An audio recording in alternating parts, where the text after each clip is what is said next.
Hello guys. स्वागत है आप सभी का हमारे चैनल बेसिक मेडिकल नॉलेज में। आज हम लोग पढ़ते हैं फंडामेंटल ऑफ नर्सिंग के पूछे हुए क्वेश्चंस के बारे में। तो चलिए आज देखते हैं अक्टूबर 2018 में जो पूछे गए हैं क्वेश्चन, उनके क्वेश्चन और उनके आंसर्स के बारे में। ठीक है, पहला क्वेश्चन है हमारा, what is oral hygiene.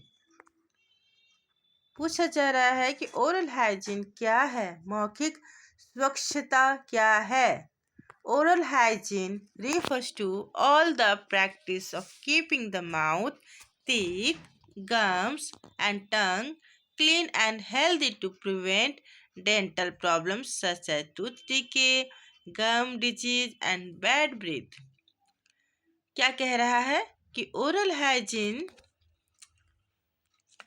Hygiene जो है यह मौखिक स्वच्छता का अर्थ क्या है, मुंह, दांत, मसूड़ों और जीभ की नियमित सफाई और देखभाल ताकि दांतों की सड़न, मसूड़ों की बीमारी और दुर्गंध से बचा जा सके। समझे? मुंह की स्वच्छता क्या है, मौखिक स्वच्छता क्या है, यही ना कि मुंह को साफ रखना।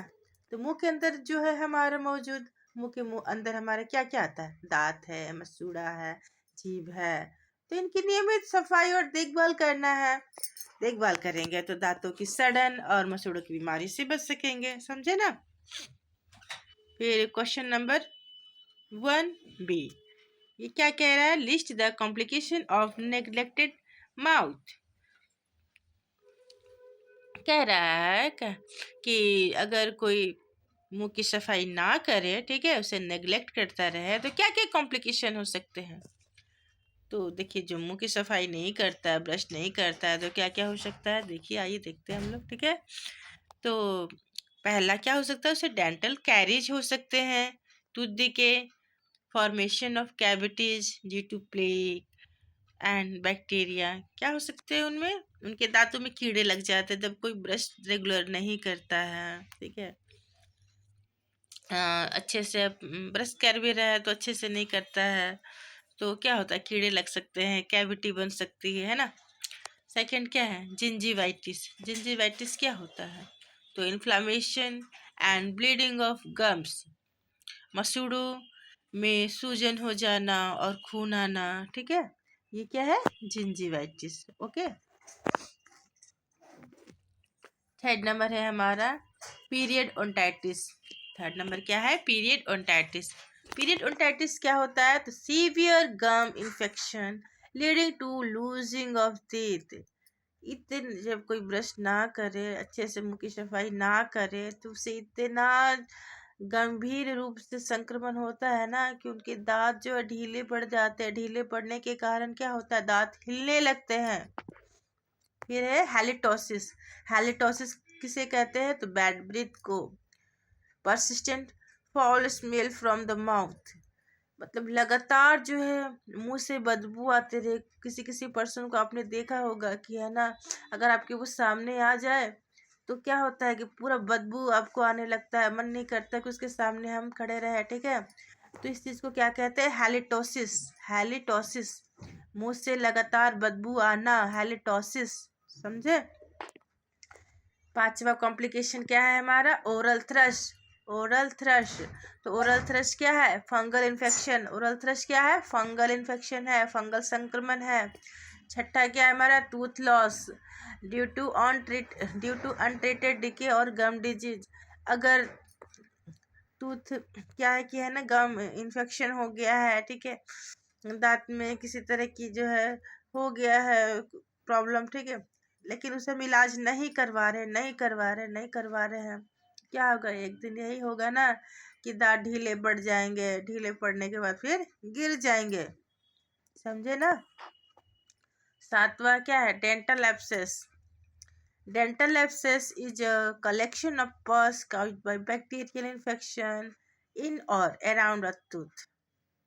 डेंटल एब्सेस क्या है, तो डेंटल एब्सेस दांत या मसूड़ों में बैक्टीरियल संक्रमण के कारण बनने वाला मवाद है।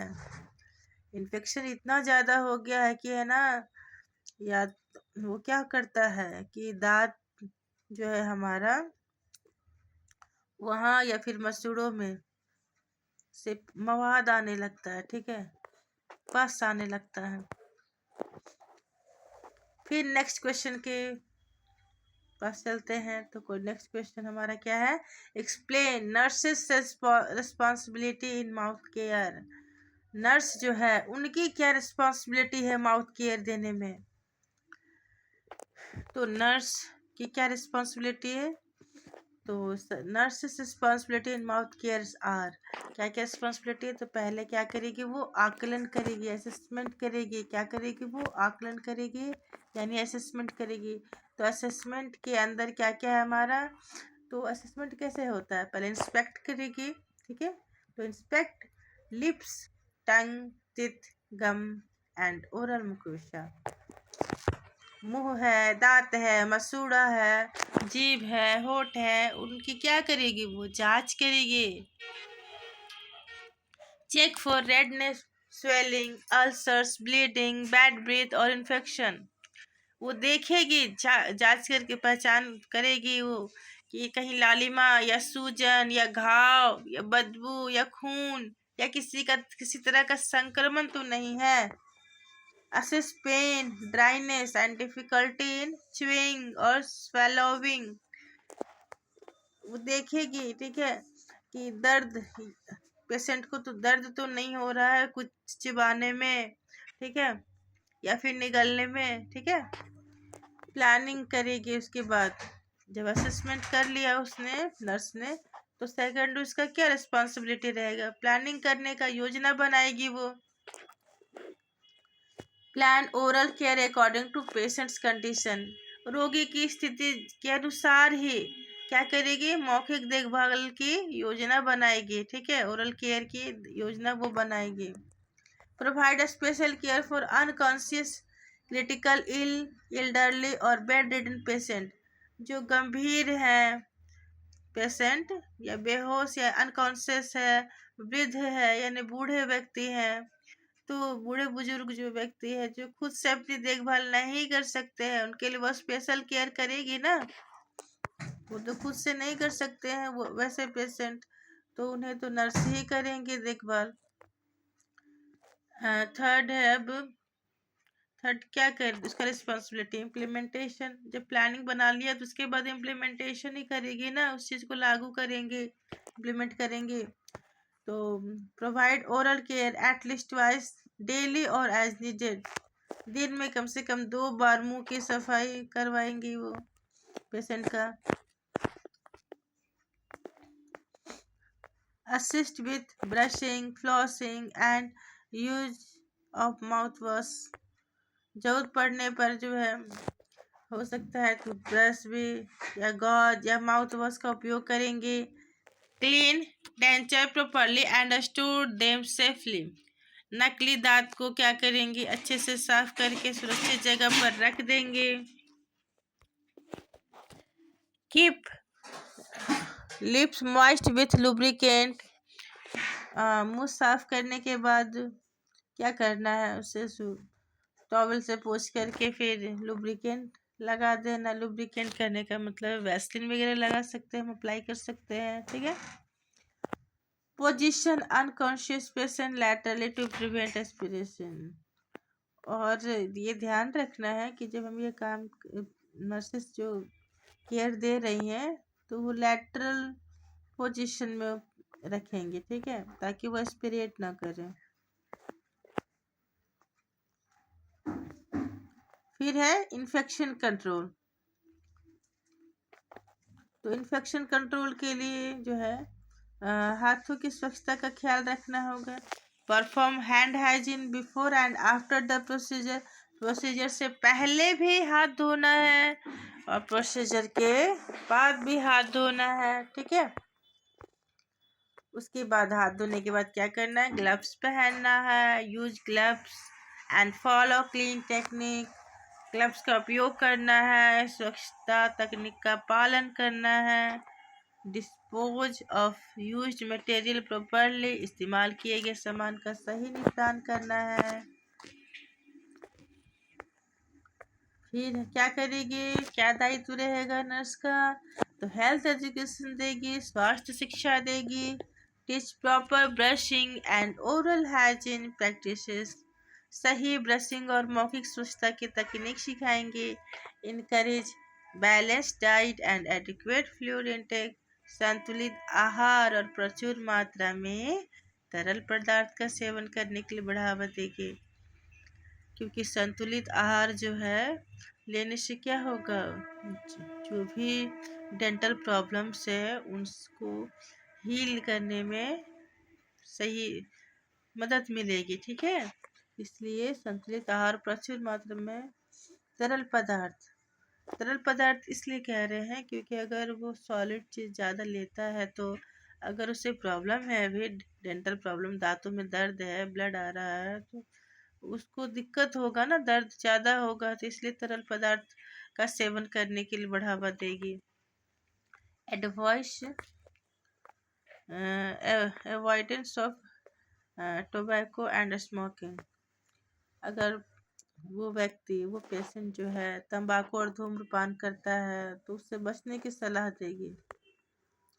फिर है छठा दायित्व क्या रहेगा, डॉक्यूमेंटेशन करना, record the condition of the mouth and care provided, जो किस तरह का माउथ का कंडीशन था उसने असेस किया था ना, नर्स ने पेशेंट के मुंह को जो असेस किया था, ठीक है, आकलन किया था, तो उस समय देखी होगी कि कैसा मुंह का स्थिति है, तो वो बताना है, और उसने क्या केयर दिया उसका रिकॉर्ड बनाना है, दोनों चीज़ का वो रिकॉर्ड बनाएगी।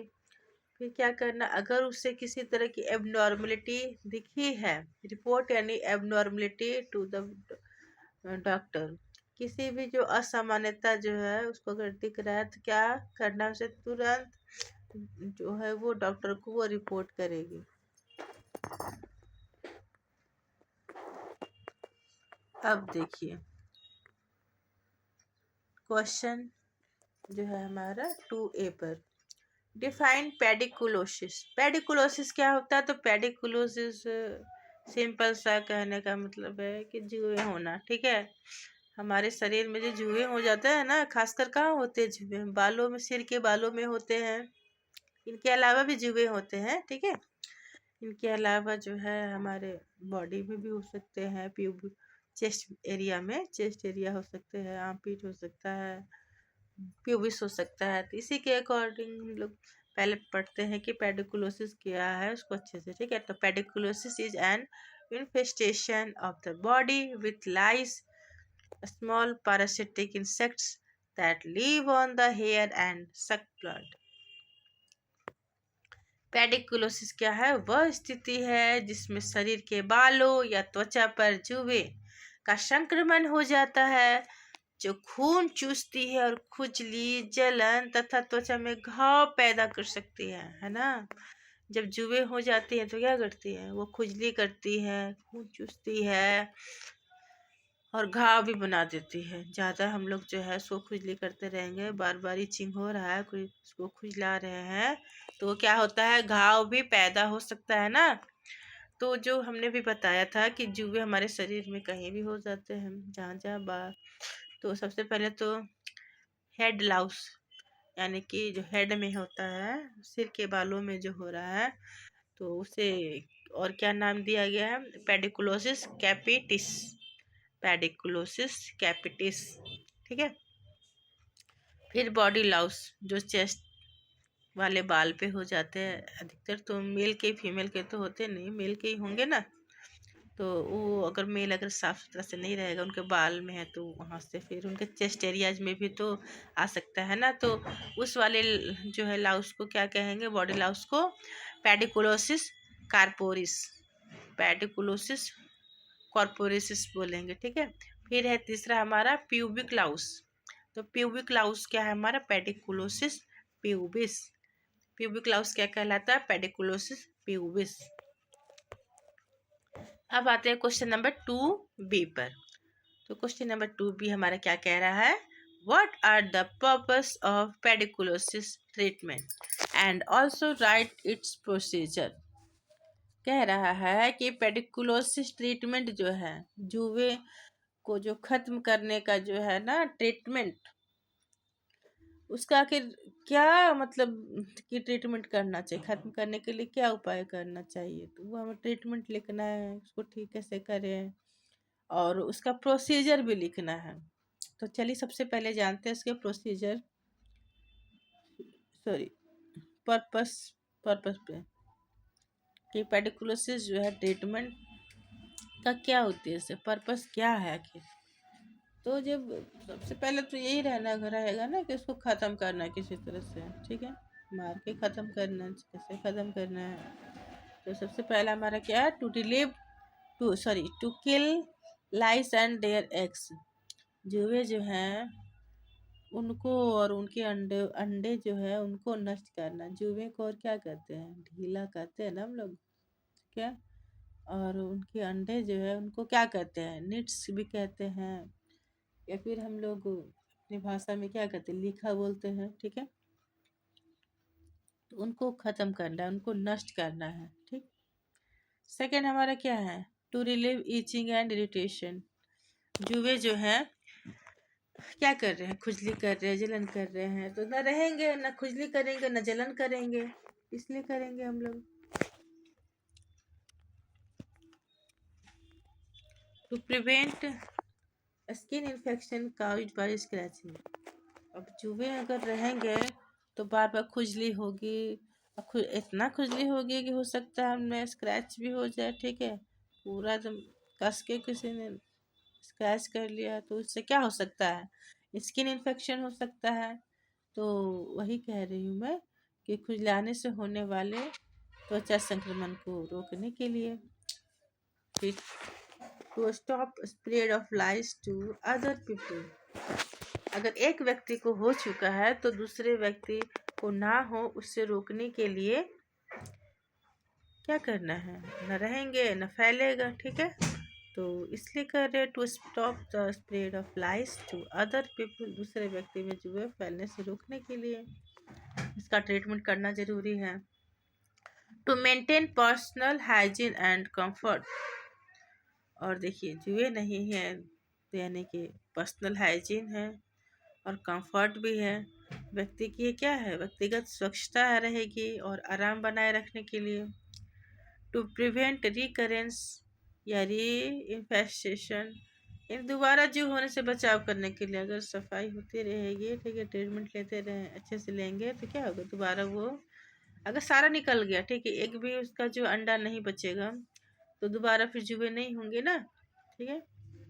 अब आते हैं चलिए उनके प्रोसीजर पे। तो क्वेश्चन थे ना, एक पर्पस था हमारा, दूसरा प्रोसीजर था कि जो है हमारा उसका प्रोसीजर बताना है कि जुए को आखिर कैसे मतलब उससे बचाव करते हैं, उसका हमें प्रोसीजर लिखना है।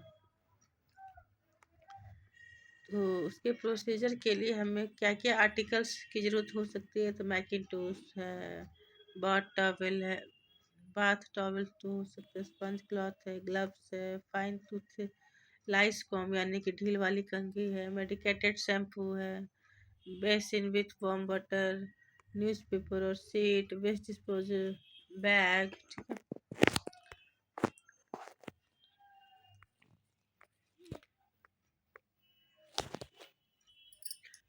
तो हमने सबसे पहले अब हमने आर्टिकल्स देख ही लिए, क्या क्या आर्टिकल्स लग रहे थे इसमें, ठीक है, क्या क्या सामग्री हमारी लग रही थी।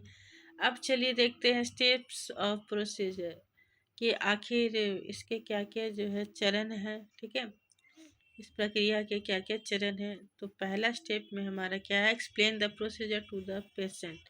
रोगी को क्या करना है, प्रक्रिया समझाना है। ऐसे हमेशा ध्यान रखना है, कोई भी प्रोसीजर हम दे रहे हैं तो सबसे पहले हमें एक्सप्लेन करना होता है, तब जाकर हमें वो प्रोसीजर स्टार्ट करना होता है। तो पहला हमारा प्रोसीजर का स्टेप क्या है, तो एक्सप्लेन करना है, ठीक है, क्या करना है, एक्सप्लेन करना है प्रोसीजर को। फिर सेकंड क्या करना है, wash hand and wear gloves, हाथ धोकर क्या करना है, ग्लव्स पहन लेना है, ठीक है। थर्ड नंबर हमारा क्या है, थर्ड स्टेप हमारा यही है ना कि प्लेस न्यूज़पेपर या seat around the patient shoulder. रोगी के कंधे पे क्या करना, अखबार या चादर जो भी अवेलेबल आपके पास हो उस टाइम में, ठीक है, आपने जो अरेंज करके रखा हुआ है वो लपेट करके रखेंगे। जैसे आपने एक नाई को देखा ना, बाल को काटने से पहले क्या करते हैं, वो कंधे के चारों ओर लपेट के जैसे रखते हैं ना कपड़े को, ताकि उनके जो है कपड़े गंदे ना हो, बाल जहाँ तहाँ ना फैले, उसी तरह से ये लपेटते हैं ताकि है ना न्यूज़पेपर या शीट को, ताकि जो जो ट्रीटमेंट हम जो कर रहे हैं वो कहीं और ना जाए, ठीक है, बॉडी, ठीक। ये हेड वाले की हम पेडिकुलोसिस की बात कर रहे हैं, क्योंकि हेड वाला अगर पेडिकुलो ज़्यादातर तो हेड में ही रहते हैं ना, तो हेड वाला अगर ट्रीटमेंट हो जाएगा तो वो सब भी ऑटोमेटिक, वो भी ट्रीटमेंट हो, उसका भी हो ही जाएगा, ठीक है। Apply medicated shampoo evenly on dry hair and scalp. जो सूखे बाल हैं और सिर की त्वचा पर शैम्पू समान रूप से लगाना है। 5वां स्टेप है leave it for recommended time, usually 10 to 15 minutes. 10 से 15 मिनट तक क्या करना, निर्देशानुसार लगा के रहने देना है, ठीक। Rinse hair thoroughly with water. गुनगुने पानी से क्या करना है, बाल को अच्छी तरह धो लेना है। Dry the hair with clean towel. साफ तौलिए से बाल को सुखाना है। Use a fine lice comb to remove dead lice and nits. बारीक कंघी जो है से मृत जो मर गए हैं चूहे और अंडे, उनको क्या करना है, निकालना है।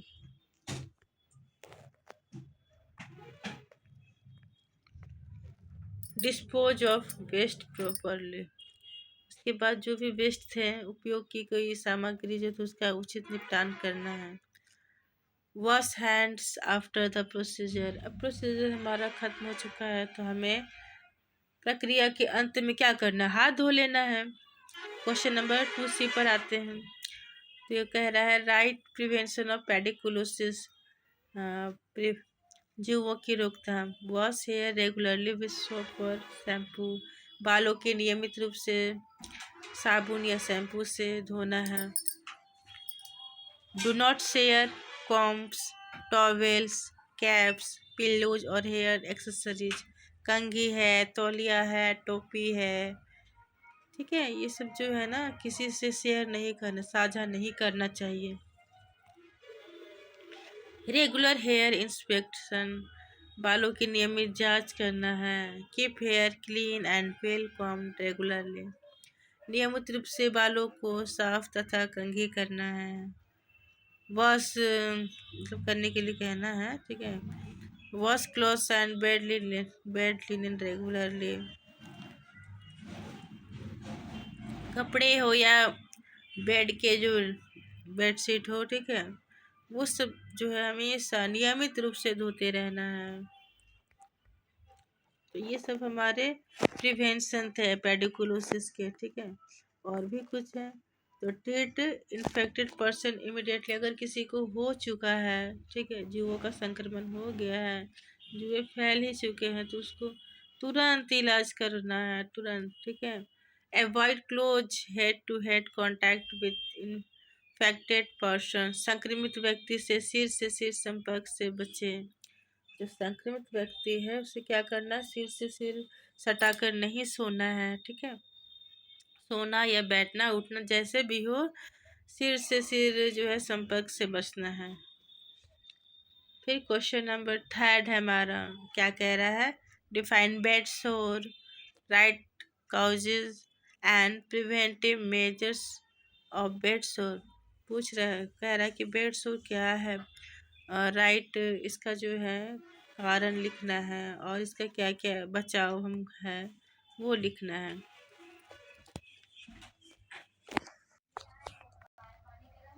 Bed sore. A bed sore is a localized injury